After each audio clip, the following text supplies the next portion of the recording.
Olá pessoal, tudo bem? Vamos então retomando as nossas gravações acerca do mágico do direito civil, falando especificamente sobre a parte geral do direito civil.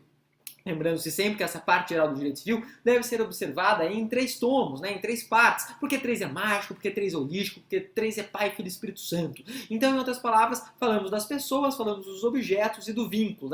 Pessoas, personalidade, sabendo, obviamente, que o objeto nada mais são do que os bens, bem para cá, bem para lá, E, derradeiramente, a gente sabe que, por fim, o vínculo são os fatos jurídicos que conectam as pessoas a esses objetos, Tudo bem, tudo tranquilo. Dentro de pessoas, já falamos da personalidade, trouxemos o conceito e falamos das pessoas físicas. E dentro de pessoas físicas ventilamos o início da personalidade, ventilamos por demais, Ou seja, as discussões relativas às teorias que dizem respeito, à personalidade para o nascituro, natalista, concepcionista e também da teoria da personalidade condicional, formal ou mista, e falamos dentro da capacidade. Em capacidade ventilamos capacidade genérica, de fato, e capacidade civil plena. Lembrando-se que a capacidade civil plena pode ser, no caso, antecipada por intermédio da emancipação. É na emancipação onde nós nos encontramos e a partir de agora vamos então dar continuidade ao estudo da emancipação legal. Lembre-se, a emancipação também é observada em 3. 3 porque é mágico, 3 porque é holístico, é Harry, Rony, Hermione, Han, Luke, Leia, ou Aragorn, Legolas e Gimli, Ou seja, a emancipação ela pode ser uma emancipação voluntária e emancipação judicial e legal. No bloco passado, dentro da emancipação legal, falamos do casamento, E aí trouxemos algumas discussões e terminamos, esse instituto de emancipação legal com relação ao casamento. Contudo, entretanto, todavia, existem ainda mais 3 formas de emancipação legal. Deixei 3 para esse bloco porque 3 é mágico, porque 3 é holístico, Lembrando-se sempre que o átomo é composto por elétrons, prótons e nêutrons. Então, vamos dar continuidade. Gente, próxima forma de emancipação legal, Despacito, é justamente aquela prevista, aquela cunhada no inciso 3º, que vai dizer que o sujeito ele alcança essa antecipação da capacidade de fato, da capacidade civil plena, por intermédio do exercício de um emprego público efetivo, Exercício de um emprego público efetivo. Mais uma vez, exercício de emprego público efetivo. Muito usual, muito comum naquelas carreiras, militares. Carreiras militares, onde muitas vezes o indivíduo, ao ingressar nessas faculdades, acaba sendo remunerado. A exemplo do ITA, a exemplo do IME, exemplo da AMAN, ou seja, agulhas negras, ou até mesmo por intermédio do barro branco. Uma observação, gosto muito dessa observação, que já caiu em determinados certames, já caiu em alguns concursos públicos, que diz respeito a uma ponderação, a um tempero trazido por Maria Helena Diniz. Maria Helena Diniz, ela vai rememorar que essa função pública, ela necessita ser uma função pública que a gente chama de efetiva. Então, grifem o efetivo.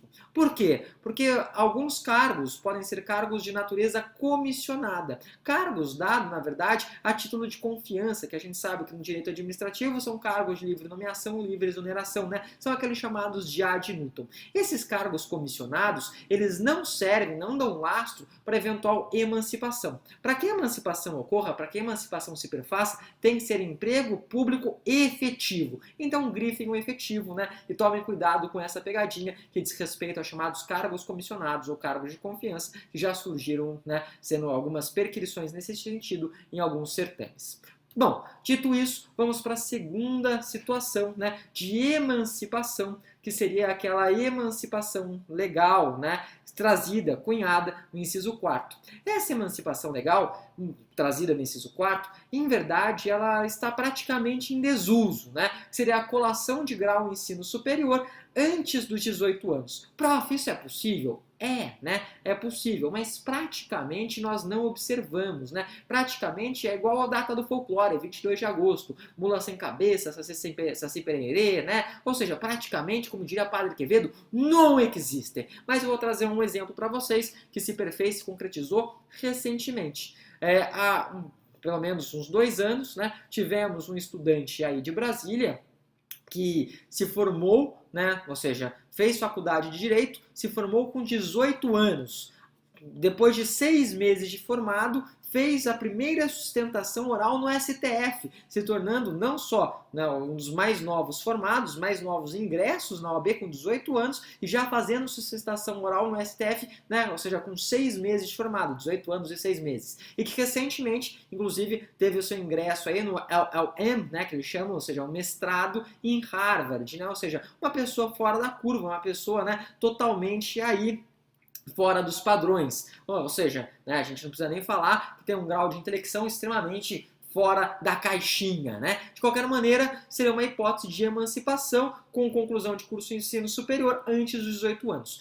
Em regra, mas muito em regra, né, podemos falar que está em desuso total. Mas ainda existem algumas exceções onde podemos falar dessa possibilidade de formatura antes dos 18 anos. Show de bola, né? Vamos além, ao infinito e além. A próxima situação, gente, a última situação, e daí eu vou trazer várias perquisições que já surgiram nessas provas nos certames públicos, diz respeito justamente àquele indivíduo que por estabelecimento civil ou estabelecimento empresarial, né, ele alcança, ou até mesmo em relação de emprego, ele alcança uma economia própria, né, ou seja, sempre com mais de 16 anos. Então, aquelas pessoas que por estabelecimento civil, estabelecimento empresarial ou relação de emprego, né, conseguem subsistir independentemente de outra pessoa. Não precisam de outra pessoa, né, que venha, obviamente, a pagar as suas despesas relacionadas ao alimento, habitação, ou seja, tem aí uma economia própria suficiente para subsistir. Primeiro detalhe que é importante dizer para vocês. O que seria um estabelecimento civil? Gente, quando nós estudamos direito empresarial, nós temos aí, né, a cognição de que determinadas atividades não são atividades empresárias. Sério, prof? Sério, né? São atividades de natureza intelectual. Prof, são quantas atividades de natureza intelectual que não são empresárias? 3! 3 porque é mágico,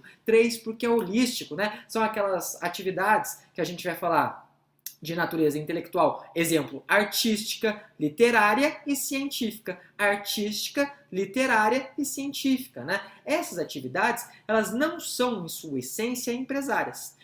Podem ser empresárias? Podem, né? Elas só se tornarão-se empresárias a partir do momento que surge o chamado elemento de empresa, ou seja, a partir do momento que tais atividades elas se impessoalizam, né? Ou seja, tornam-se um elemento da empresa. Exemplo, o escritório de advocacia.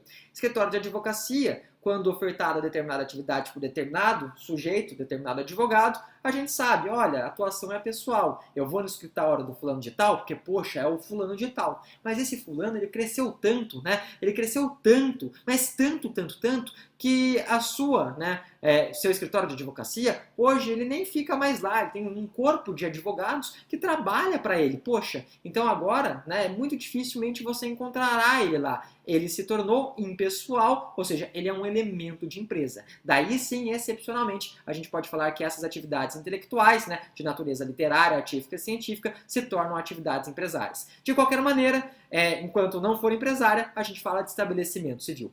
E o que é, obviamente, esse estabelecimento comercial? Estabelecimento comercial nada mais é do que as atividades que prestam um serviço empresarial. São as chamadas azendas, né? Lembre-se sempre, azenda, ou seja, aqueles bens corpóreos e incorpóreos que, enfim, servem para prestação de determinada atividade, né?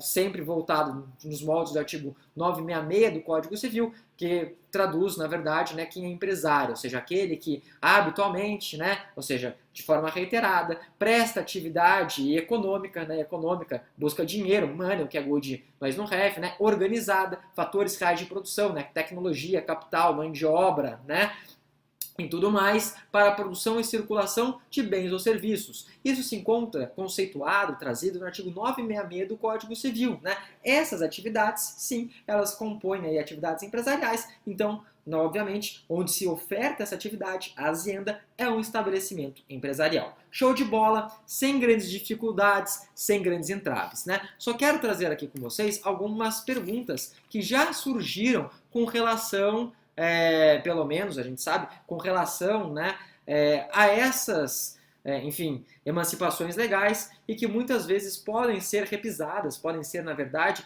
reutilizadas para vocês, né, em outros certames. Primeira indagação que a gente faz é economia própria, né? A gente sabe que economia própria é um conceito aberto, um conceito aberto em virtude da operabilidade, né? Ou seja, uma das noções comezinhas do direito, razão pela qual sempre deve ser valorada no caso em concreto. Segunda pergunta que já fizeram, emancipação e falência, né? O sujeito que é emancipado, ele pode falir? Gente, lembre-se sempre, né? Para a falência, existem 3 pessoas que prestam atividade empresarial, 3 pessoas que podem falir. Eu acho que isso está no artigo 2º da Lei 11.101 do ano de 2005. Quem são essas 3 pessoas? Empresário individual, 966, né? Sociedade empresária e EIRELI, que é empresa individual de responsabilidade limitada. Para ser empresário individual, em regra, precisa da capacidade civil plena. Menores de 16 anos que estão emancipados têm capacidade civil plena? Tem. Eles podem falir? Podem, sem crise, sem nenhum entrave, sem nenhuma dificuldade. Se tiver capacidade civil plena, se estiver emancipado, pode falir. Óbvio, realizou atos de falência, né? Alguns crimes falimentares. Pode praticar crime falimentar? Pode. Só que a gente sabe, né, que nessa hipótese de crime falimentar, esse indivíduo, né, ele vai observar o ECA-MELECA, o Estatuto da Criança e do Adolescente, e aí responderá por ato infracional e sofrerá medidas socioeducativas, né? Nós temos uma lei específica para esses crimes falimentares. Então seria equiparado a ato infracional. Gente, outra indagação. Emancipado pode dirigir? Sabemos que emancipado não pode dirigir. Artigo 140, inciso 1, né, do nosso Código de Trânsito Brasileiro. Por quê? Porque o Código de Trânsito Brasileiro, ele pressupõe a imputabilidade penal. Ou seja, a gente sabe que o sujeito, quando está conduzindo um veículo automotor, ele pode praticar crimes. Então eles falam, olha, é necessário que o sujeito, para conduzir, ele precise ter mais de 18 anos, né? Então nós temos uma lei especial que prevalece sobre essa situação geral, né? Lei especial prevalece sobre geral, lembrando-se sempre dos critérios de antinomia que nós já ventilamos com vocês dentro do estudo da LINTB, da Lei de Introdução às Normas do Direito Brasileiro, né? Outra pergunta, o sujeito emancipado, ele pode sofrer prisão civil? Essa também já foi perguntada, e sim, né? A resposta é, o sujeito que é emancipado, nós sabemos, né? Ele não pode ser preso, né, criminalmente, ele pode, né, obviamente, observar aí a internação, né? No caso que a gente fala dos menores de 18 anos, por causa da ECA-MELECA, mas a prisão civil, né, no caso de inadimplemento de alimentos, ela é possível sim, né? E esse, pelo menos, é o entendimento dos tribunais superiores. Então, para a prisão civil, para o inadimplemento de alimentos, seria possível o sujeito emancipado acabar sendo preso. Nossa, eu tenho um filho, esse meu filho ele se emancipou, né?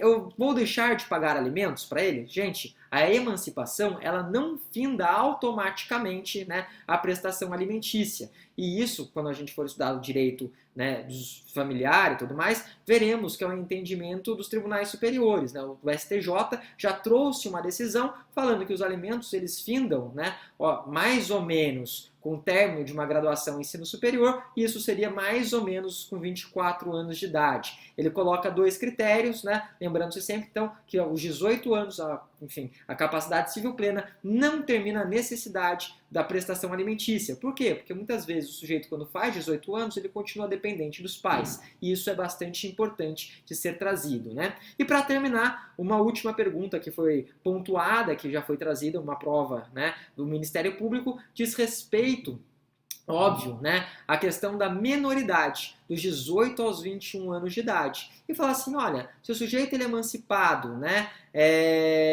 essa menoridade do Código Penal vai se aplicar a ele e tudo mais, 18 ao 21? Claro que sim, gente. E por quê? Porque a gente sabe que o Código Penal ele adota critério de política criminal quando ele estabelece a menoridade, dos 18 ao 21.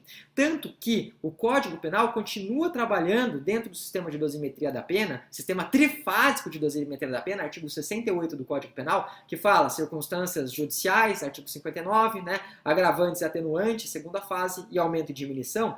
Ele vai sempre trabalhar com esses 18 a 21 anos de idade. Ou seja, mesmo com o Código de 2002 trazendo a capacidade civil plena aos 18, o Código Penal, por questão de política criminal, continua especificando isso, né, de forma aí específica. Ou seja, ele traz uma análise voltada à individualização da pena. Lembrando-se sempre que a individualização da pena é um dos princípios relacionados à pena, à teoria da pena, razão pela qual é indiferente se o sujeito ele já está emancipado, se já tem capacidade civil plena ou não. Tudo bem, gente? Essas foram algumas indagações que surgiram aí nesses certames, né, de Ministério Público, OAB, né, magistratura e tudo mais. Então, deixo para vocês essas perquisições e já as respondo, né? Obviamente, para não deixar aquela inquietante, né, vontade de saciar o conhecimento. Enfim, dito isso, terminamos com vocês a emancipação e no próximo bloco daremos continuidade, né, ao estudo da personalidade. Até lá, deixo para todos um forte abraço e, obviamente, excelentes estudos. Até mais, gente. Tchau, tchau.